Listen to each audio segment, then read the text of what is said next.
ಸೆಕ್ಷನ್ದಾಗ ಹಾಕಿ ಕೊಟ್ಟು ಬಿಡ್ತಾರೆ ತಪ್ಪಿಸ್ಕೊಂಡು ಹೋಗುವಂಗೆ.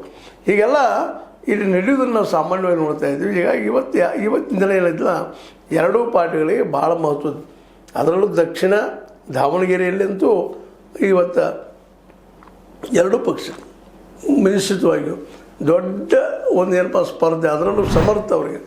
ಯಾಕಂದ್ರೆ ಕಷ್ಟಪಟ್ಟು ಮತ್ತೇನೋ ಮಾಡಿ ಏನೇನೋ ಗದ್ದಲ ಹಾಕಿ ಅವರು ಟಿಕೆಟನ್ನು ಪಡೆಯೋರು ಯಶಸ್ವಿಯಾಗಿದ್ದಾರೆ.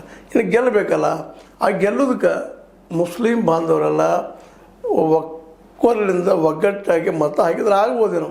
ಬಟ್ ಅದು ಇವತ್ತು ದೊಡ್ಡ ಒಂದು ಏನಪ್ಪ ಅಂದ್ರೆ ಈ ಒಂದು ಅಸಮಂಜಸದ ಸ್ಥಿತಿಯಲ್ಲಿಲ್ಲ. ಹಾಕ್ತಾರಲ್ಲ, ಗ್ಯಾರಂಟಿ ಇಲ್ಲ. ಅವರು ತಮ್ಮ ಮುಸ್ಲಿಂ ಯಾವುದೋ ಕ್ಯಾಂಡಿಡೇಟ್ಗೆ ಹಾಕ್ಬೋದು ಅನ್ನೋಂಥ ಮಾತುಗಳಿದ್ದಾವೆ. ಒಟ್ಟಾರೆಯಾಗಿ ದಕ್ಷಿಣ ದಾವಣಗೆರೆ ಇನ್ನೂ ಅತಂತ್ರವಾಗ್ಯದ. ಯಾರು ಗೆಲ್ತಾರೋ ಯಾರು ಸೋಲ್ತಾರೋ ಆ ಮಾತು ಬೇರೆ.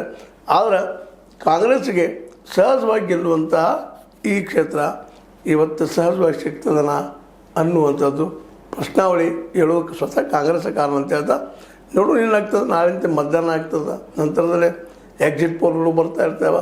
ಅದು ನೋಡ್ಕೊಂಡು ಹೇಳ್ಬೋದು ಏನೋ ಆಗ್ಬೋದು ಅಂತೇಳಿ. ಬಟ್ ಇನ್ನೊಂದು ಇಲ್ಲಿ ನೆನಪಿಡ್ಬೇಕು ನಾವು, ಎಕ್ಸಿಟ್ ಪೋಲ್ಗಳು ಸಹಿತ ಸುಳ್ಳಾಗುವುದನ್ನು ನಾವು ಮೇಲೆ ನೋಡ್ತಾ ಇದ್ದೀವಿ ಅಂತ ಹೇಳ್ತಾ, ಒಟ್ಟಾರೆಯಾಗಿ ದಕ್ಷಿಣ ದಾವಣಗೆರೆ ಇದು ಕಾಂಗ್ರೆಸ್ಸಿಗರೆ ಹುಳಿ ದ್ರಾಕ್ಷಿ ಆದಿತ ಅನ್ನುವಂಥದ್ದು ಒಂದು ಪ್ರಶ್ನೆ ಇವತ್ತದ.